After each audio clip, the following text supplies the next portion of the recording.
Assalamualaikum warahmatullahi wabarakatuh. Saya Sugini dari jurusan Arsitektur Universitas Islam Indonesia. Kali ini akan menyampaikan kuliah umum untuk modul 3 di mata kuliah Adicipta Evaluasi Kinerja Bangunan dan Simulasi. Dan saya mendapatkan tugas untuk menyampaikan satu topik yang berjudul Kapita Selecta Kinerja Termal Pencahayaan Akustik dalam Ruang Arsitektur.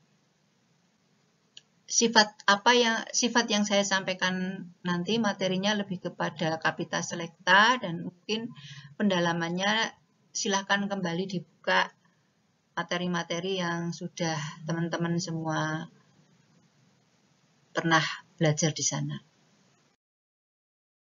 Outline-nya adalah pertama kita akan membicarakan kinerja termal, pencahayaan, akustik, dan arsitektur. Kemudian kita akan bicara tentang kinerja termal.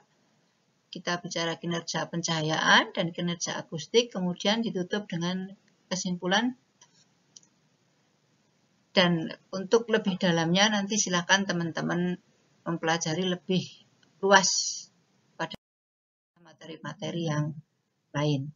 Nah, saya akan menyampaikan pertama mengapa kita harus membicarakan tentang kinerja termal, pencahayaan, dan akustik, karena itu adalah sifat arsitektur dan juga merupakan tugas arsitek, the nature of architecture and architect. Kemudian dikaitkan dengan global issue, kaitannya dengan isu sustainability, khususnya tentang energy crisis and environment degradation. Saya pikir teman-teman sudah sangat sering mendengar saya menyampaikan ini. The nature of architecture and architect, saya pikir kita sudah sangat hafal dengan the arsitekturnya Vitruvius, firmity, utility, dan venositas, ya, di mana salah satu fungsi yang sangat utama adalah utility, berkaitan dengan guna, dan ketika terjadi tren perubahan, perkembangan banyak aspek yang harus dibicarakan di dalam pembicaraan arsitektur, maka function selalu ada dan selalu dominan di sana. Sehingga mau nggak mau memang bagaimanapun juga arsitek itu harus menopang aspek fungsi atau guna di dalam tujuan desainnya. Kemudian di dalam dunia praktek itu juga merupakan hal yang harus diselesaikan, dijawab, selain yang lain-lain. Jadi function itu sendiri merupakan bagian yang sangat utama di dalam arsitek menyelesaikan tugasnya. Nah, di samping itu, dalam pembicaraan tentang guna, function pun, maka kita tahu bahwa kebutuhan itu akan mengalami leveling di dalam perkembangan hidup manusia. Mulai dari physiological needs, safety needs, love and belongings, esteem and self-actualization. Nah, oleh sebab itu, maka adanya level-level kebutuhan ini akan membuat pembicaraan tentang kinerja bangunan dilihat dari fungsi pun menjadi sangat kompleks. Oleh sebab itu, ketika nanti kita semua akan mengevaluasi bangunan dilihat dari kinerjanya, harus kita tetapkan ini di level apa yang sedang kita bicarakan, karena nanti lain sekali kinerja yang akan kita ukur. Kemudian aspek guna pun juga nanti akhirnya akan menjawab 3 hal paling tidak. Yang pertama berkaitan dengan kenyamanan termal, kenyamanan gerak, dan kenyamanan indrawi. Kenyamanan gerak saya pikir kita sudah belajar sepanjang perjalanan kita mendesain.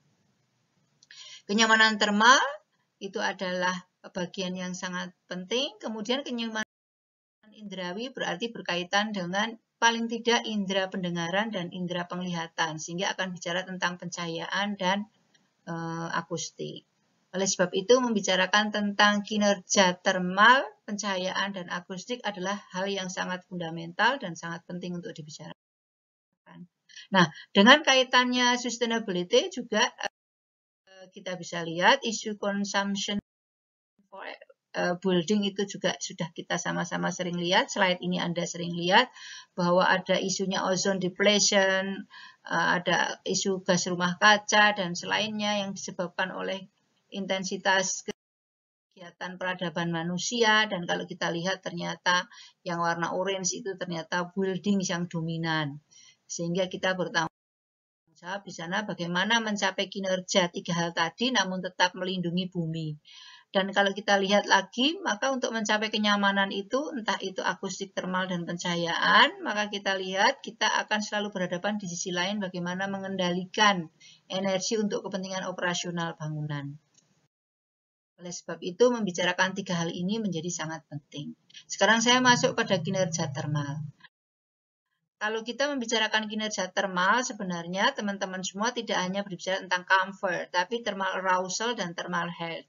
Ya, thermal comfort saya pikir kita semua sudah banyak yang membicarakan itu. Thermal arousal berkaitan dengan produktivitas dan thermal health berkaitan dengan kesehatan. Sehingga nanti teman-teman kalau mau menetapkan kinerja, perhatikan isu yang melatar belakangi, apakah itu berhubungan dengan comfort atau berdasarkan dengan produktivitas, ekonomi, atau berdasarkan dengan health ya. Silahkan ya, tidak harus selalu ke comfort ya, tapi harus konsisten ketika memilih ya. Kadang-kadang kita isunya productivity tapi larinya ke comfort dan seterusnya. Monggo silahkan.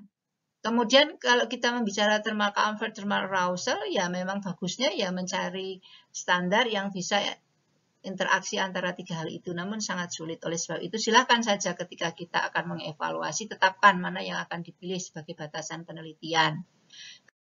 Kemudian, tentang kalau kita bicara tentang thermal human sensing, maka kita harus sadar bahwa ketika manusia berpersepsi terhadap lingkungannya, maka sebenarnya dia adalah makhluk yang multidimensi, tidak hanya in their climate, tapi juga in their air quality, light, noise, itu semua menjadi satu membentuk performance dari kinerja ruang. Sehingga itu harus hati-hati, nanti di dalam teknik evaluasinya harus dicermati dengan baik. Kemudian kalau kita bicara tentang thermal juga ada level-level, paradigmanya ada fisiologis, adaptif fisiologis, dan adaptif psikologis. Silahkan ini milih yang mana, tetapi itu harus konsisten ketika kita mengevaluasinya. Kalau kita berpijak pada adaptif fisiologis, maka kalau kita ingin melihat kinerja thermal, mari kita lihat mau kinerja subjektifnya, maka Anda akan mengukur kenyamanan thermal yang dirasakan oleh penghuni dengan cara subjektif, dengan memberikan kuesioner, atau dengan cara yang sifatnya objektif mengukur kinerja iklim ruangnya. Ya. Di situ misalnya suhu udara, suhu radiasi, kecepatan angin, dan kelembaban. Sementara aktivitas dan pakaiannya diamati atau diobservasi, kemudian dimasukkan ke aplikasi sehingga kita bisa mengetahui kenyamanan thermalnya tapi melalui aplikasi. Silahkan. Atau dengan yang adaptif psikologis. Ini beda-beda, jadi Anda mau milih yang mana, tapi yang jelas Anda harus tahu konsepnya sehingga tahu betul bagaimana membuat limitasi di dalam penelitian dan menyimpulkannya nanti. Nah, karena kenyamanan thermal itu adalah aspek yang sifatnya subjektif, merupakan ekspresi dari tingkat kepuasan orang itu terhadap lingkungan thermalnya, memang harus dikombinasikan idealnya antara yang subjektif dengan objektif. Namun demikian, kalaupun tidak, ya bisa digunakan dengan yang objektif dengan bantuan-bantuan pengukuran empiris, ya. Tetapi harus distatementkan dalam evaluasi, dalam riset evaluatifnya batasannya seperti apa. Atau dengan simulasi yang juga di situ ada metadata yang bisa mewakili persepsi subjektif dan objektif. Nanti kita lihat. Kemudian bagaimana mengukurnya? Ya tentu saja dengan indeks kenyamanan thermal, karena tidak mungkin hanya suhu saja, kelembaban saja, idealnya seperti itu, sehingga harus utuh. Namun demikian dalam kondisi-kondisi tertentu karena keterbatasan waktu, kita bisa membatasi dengan menganggap yang lain misalnya disamakan dan seterusnya. Itu silahkan nanti didiskusikan. Silakan untuk lebih lanjut baca indeks kenyamanan thermal yang telah ada di dalam buku saya dengan halaman yang sesuaian. Nah, kalau kita membaca tentang indeks kenyamanan thermal itu banyak sekali, mulai yang PMV itu ISO 7730, mulai yang SET discomfort dan W itu ASRE atau ETI dan itu ada di SNI, silahkan dibaca di sana. Paling tidak saya hanya ingin meng-highlight bahwa ketika kita mengatakan bahwa ini untuk mengukur kinerja thermal ya, misalnya kinerja thermalnya kita pakai PMV scale, misalnya yang namanya 0 itu berarti dia itu tidak disenangi hanya oleh 5% orang. Atau 0,5 sampai 5 itu berarti tidak disenangi oleh orang 20%, yang 80% disenangi dan seterusnya. Silahkan dibaca sendiri, tapi hati-hati waktu memaknai ini untuk pemahaman, untuk evaluasi harus didiskusikan dengan cermat. Nembaknya harus hati-hati. Kemudian mencari kenyamanan thermal, SET discomfort ya dapat dilakukan bisa dengan manual, ya dengan chart banyak termasuk Morris-Marcus, tapi juga bisa dengan software. Nah, softwarenya macam-macam. Tapi apapun itu kalau menggunakan aplikasi misalnya yang punya ASRE, maka Anda harus punya data. Misalnya level of clothing, level of metabolism, ini harus diobservasi kalau Anda mengevaluasi. Kemudian suhu udara, suhu radiasi, kecepatan angin, kelembaban, ini juga harus ada datanya agar Anda tahu kenyamanan ruang di situ berapa dan seterusnya. Ya. Nah, kemudian untuk mengetahui suhu udaranya berapa, suhu radiasi berapa, kecepatan angin berapa, kelembaban berapa, ya mau nggak mau Anda harus simulasi kalau nggak mengukur. Tapi kalau Anda bisa mengukur, ya diukur secara empiris dengan alat, kemudian manusianya diobservasi, kemudian dimasukkan ke dalam aplikasi yang ada. Morris-Marcus atau di dalam softwarenya ASRE banyak. Ini bisa ada yang seperti ini. Ini ASRE Thermal Comfort Program, tinggal dimasuk-masukkan, ini bisa digerak-gerakkan. Nanti kita akan tahu orangnya senyum atau tidak. Ya, kalau isunya hijau berarti orangnya bahagia, comfortable, dan seterusnya. Ini silakan dimain-mainkan. Kemudian ada yang lain lagi. Silakan, ini ya comfort calculator, ISO 7730, ini juga bisa. Anda tinggal masukkan, nanti akan keluar netral, cool, warm, cool, hot, dan seterusnya. Ada lagi yang dengan cara CBE Thermal Comfort Tool.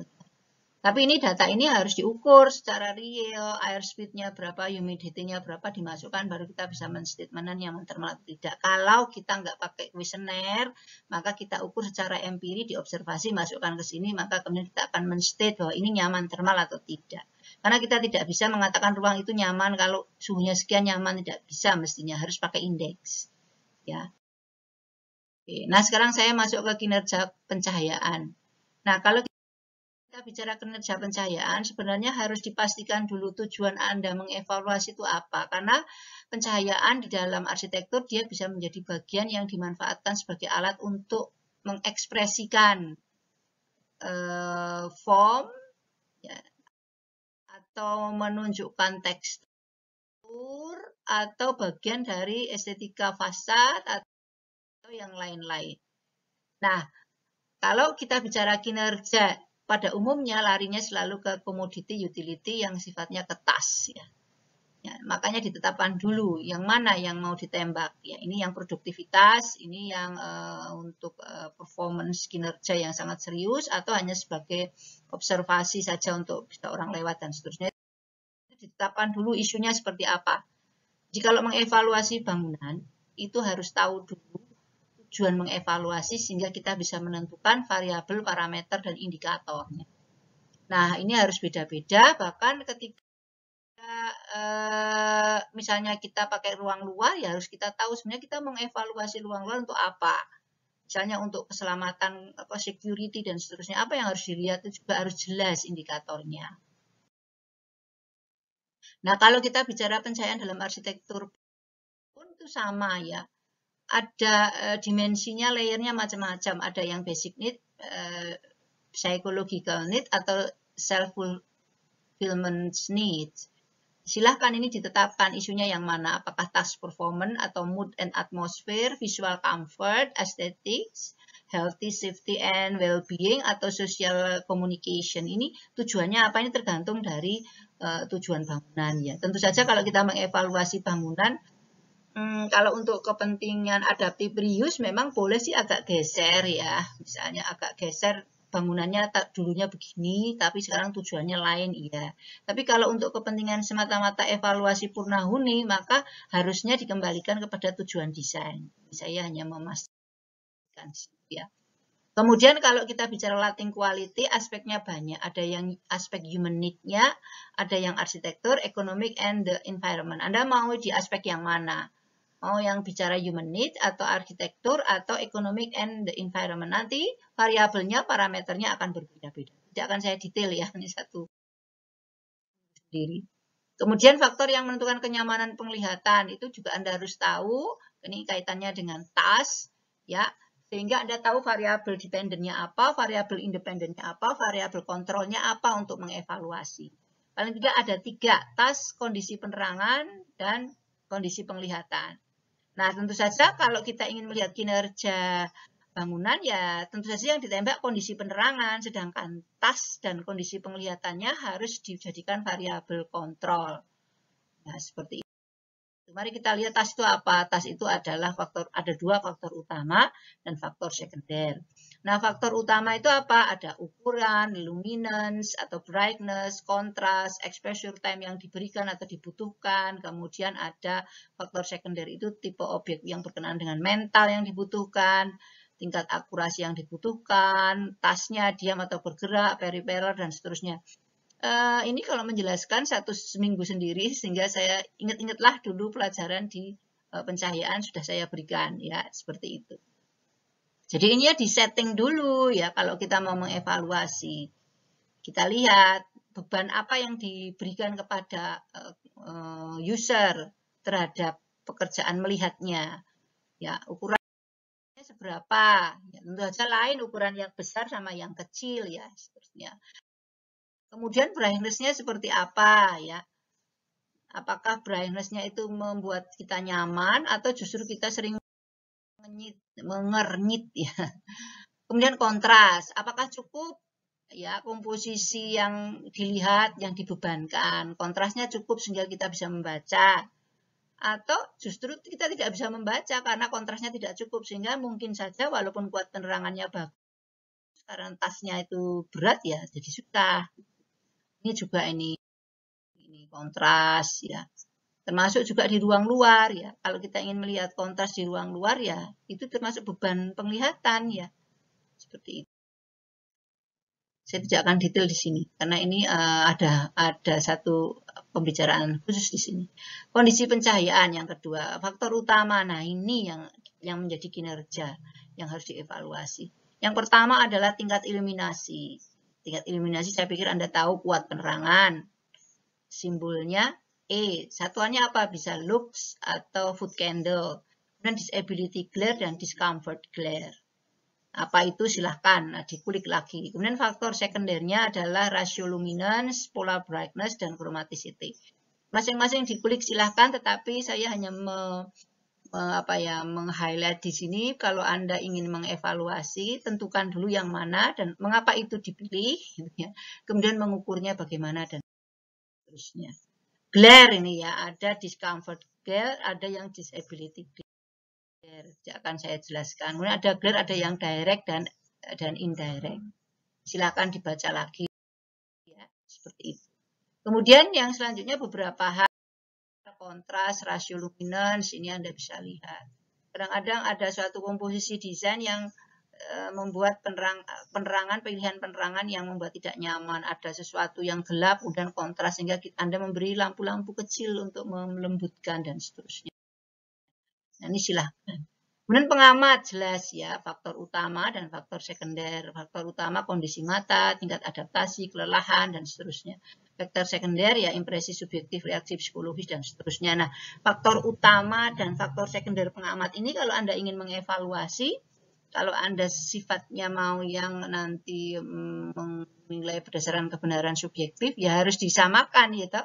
Kalau ingin Anda membandingkan satu tempat dengan yang lain, kalau nggak sama nanti nggak fair, ya, seperti itu. Ya, atau diwakili semua, ya. Kemudian kita mengevaluasinya bisa dengan berbagai macam cara, bisa dengan yang dihitung, atau bisa dengan dialog atau value. Saya lanjut ke kinerja akustik.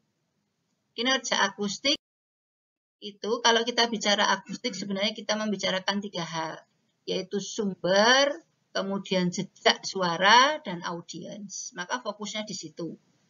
Di situ kita akan bicara tentang akustik ruang. Namun demikian juga ada hal lain, yaitu disturbing dari luar ke dalam atau dari dalam keluar. Sehingga pada hakikatnya kalau kita bicara tentang akustik arsitektur, paling tidak ada 4 yaitu kita akan bicara tentang akustik ruang, sound isolation, kemudian mechanical system noise and vibrating, serta electronic sound system. Nah, masing-masing itu akan mempunyai variabel parameter kinerjanya. Ya, misalnya ini ya, tidak semua ya, silahkan nanti dikulik lagi, dibuka lagi catatannya.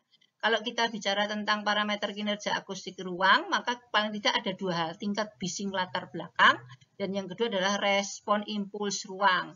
Bisa revibration time, early decay time, definition, clarity, time center. Silakan dibaca lagi. Nah, ini contoh bagaimana beberapa standar ya yang silahkan ada conference, music itu beda-beda. Makanya waktu Anda mengevaluasi, Anda lihat dulu fungsinya apa, conference atau musik. Kemudian lihat standarnya seperti apa dan kemudian Anda ukur seperti apa. Nah, ada satu hal lagi selain yang saya tadi sebutkan, ada hal yang sifatnya subjektif, yaitu speech intelligibility. Ya, nah itu juga menjadi penting. Oke, seperti apa? Silakan baca lagi catatannya. Kemudian kita mulai dengan kinerja penyerapan suara. Mengapa itu menjadi penting? Karena sebenarnya gejala gangguan ruang seperti panjangnya revibration time, gejala echo, bising, ternyata itu bisa diselesaikan dengan penyerapan suara yang tepat. Oleh sebab itu, salah satu menilai kinerja akustik dilihat dengan bagaimana kualitas penyerapan suara di ruang tersebut. Kalau kita bicara tentang penyerapan suara, saya pikir Anda sudah kenal dengan satuan yang kita sebut sebagai alfa, koefisien penyerap suara. Ya, ini tadi sudah saya sebutkan. Untuk apa? Koefisien penyerap suara, dan itu kalau dalam ruang namanya adalah total penyerapan suara yang kita sebut lambangnya dengan A ya. Oke. Kalau yang koefisien penyerap suara itu 0 sampai 1 per material. Kalau ya ini Anda contohnya bisa lihat ya, nanti dicari. Kalau yang sound absorption itu adalah total penyerapan suara dalam ruang yang merupakan perkalian antara merupakan jumlah dari perkalian antara luas dan penyerapan suara dari material yang ada di ruangan tersebut. Detailnya seperti apa kita sudah pernah belajar ini bersama-sama menghitung. Silahkan. Kemudian dari penyerapan suara itu kita bisa menghitung revibration time-nya dengan rumus tertentu. Ya, kalau mau pakai rumus yang ini, maka koefisiennya revibration time sama dengan 0,05 kali volume dibagi A plus X kali volume. Tetapi ini satuannya adalah feet. Ya, kalau mau meter beda koefisiennya, silahkan nanti dicari.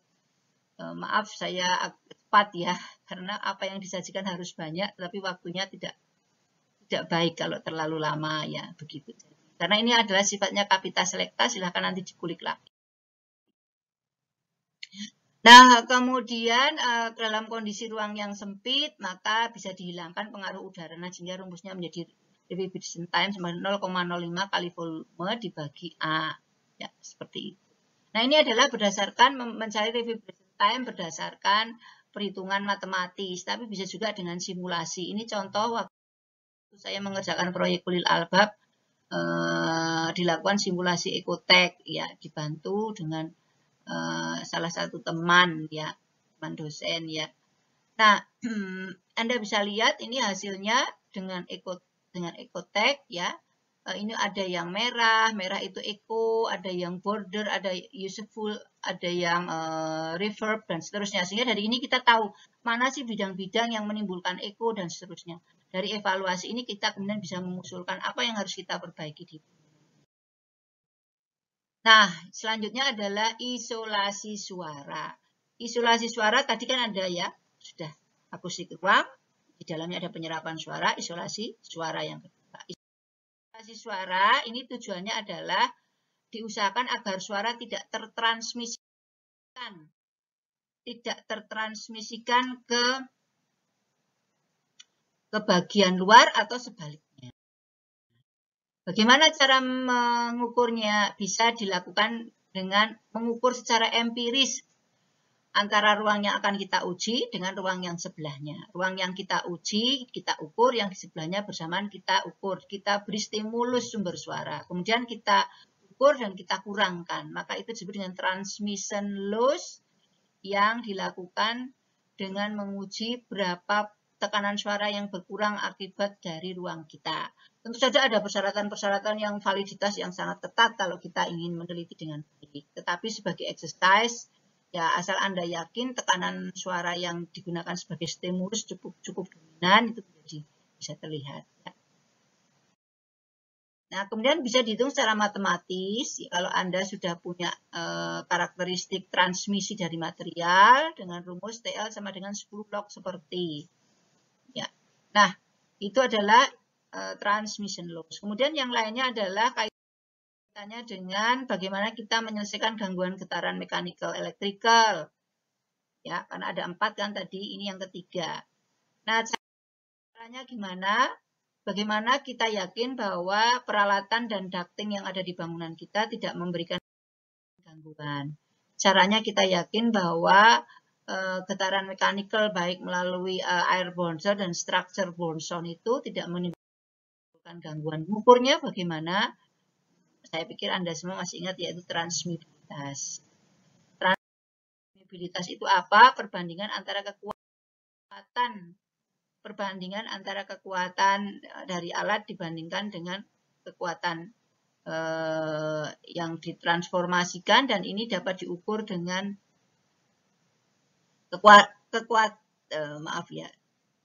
perbandingan antara kekuatan yang ditransformasikan dan kekuatan alat tersebut. Nah, ini adalah variabel-variabel yang menentukan transmissibilitas berupa frekuensi gerakan atau driving frequency, natural frequency, deflection, dan hardness. Saya pikir Anda silahkan. Kemudian, ketika kita menguji kinerja, selain hal-hal yang tadi sudah saya sampaikan, itu hal-hal sifatnya konseptual teoritis, maka kita akan sangat bagus apabila kita membuka SNI, agar nanti